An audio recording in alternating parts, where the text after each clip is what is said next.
Казвам се Никола Меранзов и се занимавам с изграждане на уебсайтове с административен панел с използването на програма Joomla. Тази програма е снабдена с система за управление на съдържанието Content Management System, съкратено CMS. Това е софтуер, който подпомага организацията и представянето на информацията в сайта. Всички системи за управление на съдържанието могат да се използват без особени познания по програмиране, въпреки че програмистите ще могат да разширят техните възможности. Системата за управление на съдържанието на Joomla се състои от две части.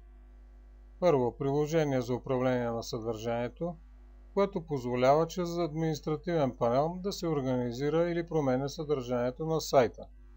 И второ, приложение за предаване на съдържанието, което представя това съдържание в браузъра.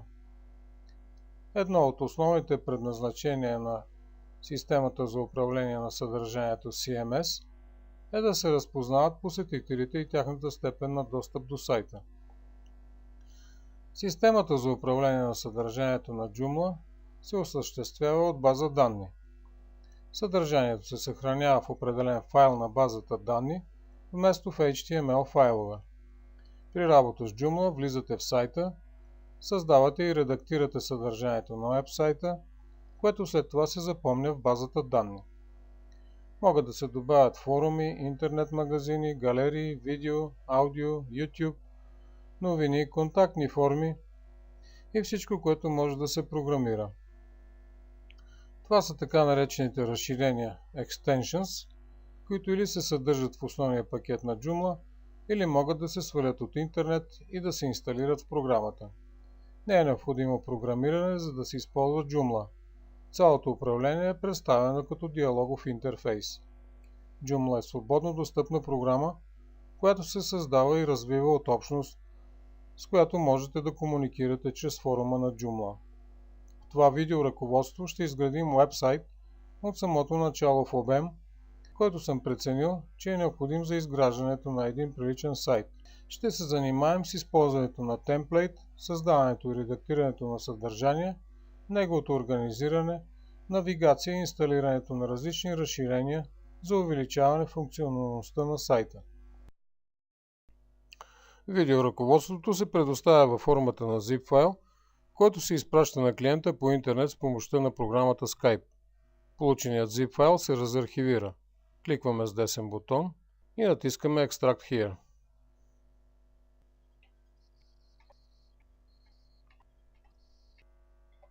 Резултатът е папка Joomla, където в отделна папка Materials са представени необходимите материали за работа по изграждане на уебсайта.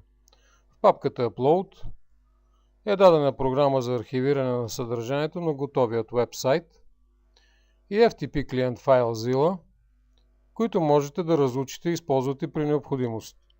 Разглеждането и тяхното използване не са предмет на настоящото ръководство.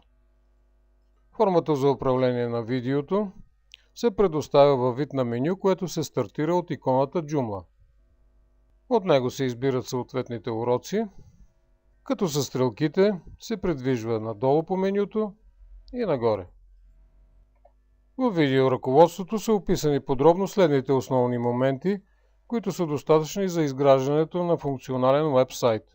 Първото видео, увод, е това, което наблюдавате в момента.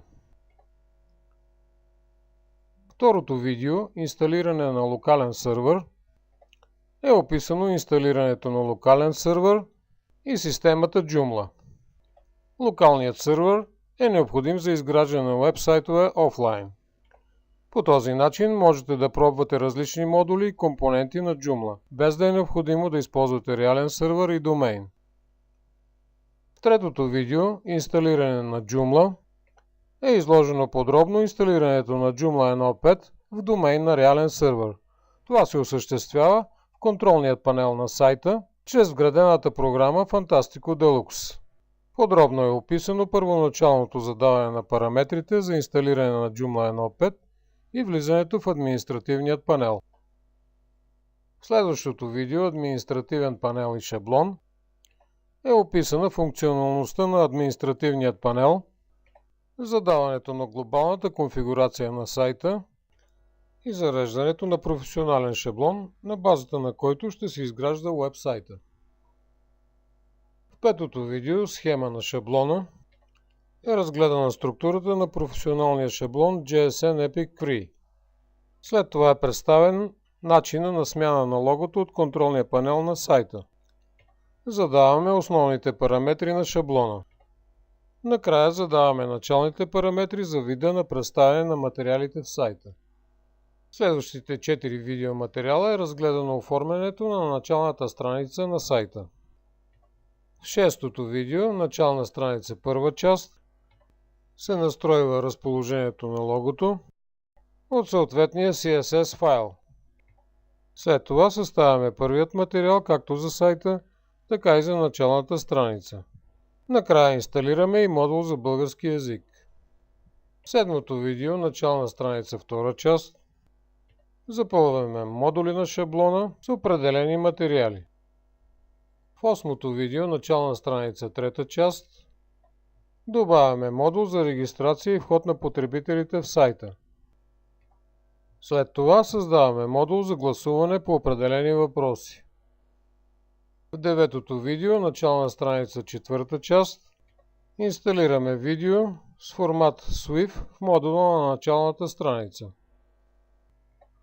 Накрая добавяме и декоративен елемент с хипервръзка към него в горната част на сайта.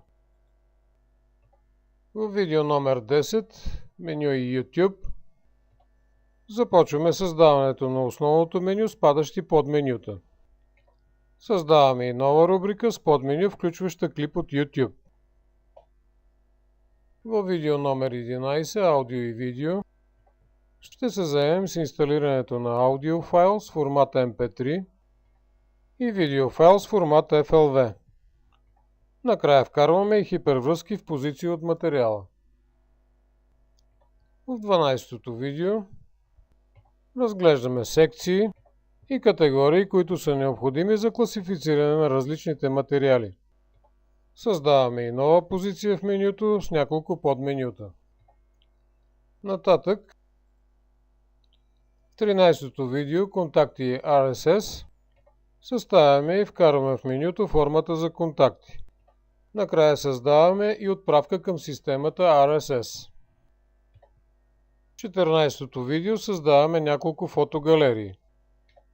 В последните 3 видеоматериала разглеждаме компонентата на съдържанието, често задавани въпроси и техните отговори и съставяме карта на сайта. Надявам се, че предоставената информация ще ви бъде от полза и ви пожелавам успешна работа. Все пак, познаването на ума е единствената трайна радост.